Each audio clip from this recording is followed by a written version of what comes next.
Hi hello friends, எல்லாரும் எப்படி இருக்கீங்க? இன்னைக்கு நம்ம என்ன பார்க்க போறோம்னா அருமையான ஹாஸ்டல் காளான் கிரேவி.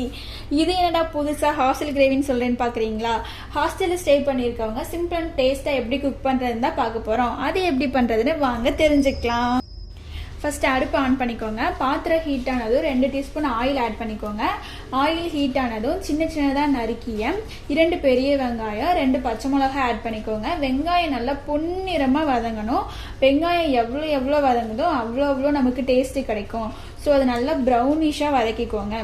இப்போ நல்லா வெங்காயம் நல்லா வதங்கிடுச்சு. நெக்ஸ்ட் 2 டீஸ்பூன் இஞ்சி பூண்டு விழுது ஆட் பண்ணதும் ரொம்ப அடிப்பிடிக்கும். ஸோ நல்லா கிண்டி விட்டுக்கோங்க. நெக்ஸ்ட் தேவையான மசாலா ஐட்டம்லாம் ஆட் பண்ணிக்கலாம். 1 டீஸ்பூன் மிளகாய்த்தூள், 2 டீஸ்பூன் மல்லித்தூள், 1 டீஸ்பூன் கரம் மசாலா தூள், சிறிது மஞ்சள் தூள் ஆட் பண்ணதுக்கப்புறம் ஒரு 5 மினிட்ஸ் கிண்டி விட்டுட்டு நெக்ஸ்ட் ஒரு 5 மினிட்ஸ் மூடி போட்டு க்ளோஸ் வைங்க. மசாலா நல்லா எண்ணெயிலேயே வதங்கட்டும். அப்போ தான் நம்மளுக்கு எக்ஸ்ட்ரா ஒரு டேஸ்ட்.